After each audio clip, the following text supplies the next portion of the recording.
Okay, section 9.8 is called circuit symbol for an ideal transformer.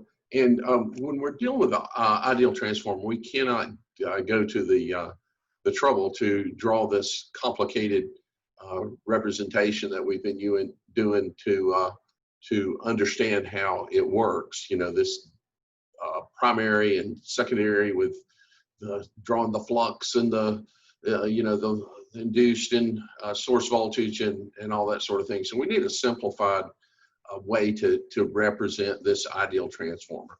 And so that's what this quick section 9.8 is all about. And let's look at what that representation would be. So like Will details us in the text, we just need the bare essentials here to be able to make this description of this ideal transformer, and we need a simpler way to represent it. So this is showing us one way that we could do this in figure 911A and figure 911B. And so, instead of drawing all this other stuff, we're just going to use this box, and it's going to have a primary side and a secondary side. We'll add the polarity marks to it, right? We need those. So we've got the polarity marks to it. Here's it's telling us it's an ideal transformer. We know this is the primary side and this is the secondary side here. Polarity marks are there. The voltages E1 are represented and E2 are there.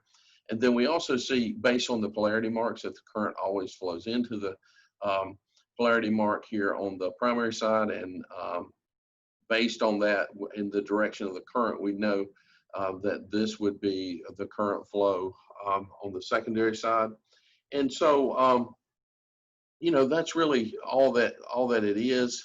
He said in the text, we can let the ratio of transformation, okay, or what we were calling it, the turns ratio or the voltage ratio. But anyway, this A value. And, that looked like this initially, okay? And so, all of that equals A. So, for instance, if I want to use,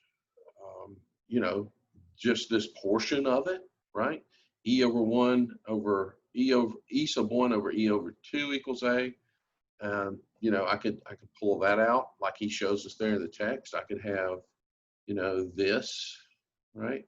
I could have this, right? And that, I really like that. That shows us this, based on the turns ratio, how much the voltage would be changed to. We also could have the equation from the current transformation, where in that case, it was the inverse relationship. And there's where he draws this relationship here, right? And so, it's an inverse relationship that's shown there. Okay, so, that's all of that, and see where that's included here. This turns ratio is included here on the drawing and all that. Let's see if there's anything that I've left out. Yeah, let's look at this, and let's look at the associated phasor drawings with this. We see that E1 and E2 are always in phase with each other, right? And that the currents are always in phase with each other. We went into all the different reasons as to why that is. If we went to this double subscript notation, and double subscript, just for a quick review, if I have EAB in describing this voltage between terminal A and B, that means that terminal A is at the higher potential than B. And again, I'm rewriting these phasor diagrams with the double subscript notation and getting the same thing.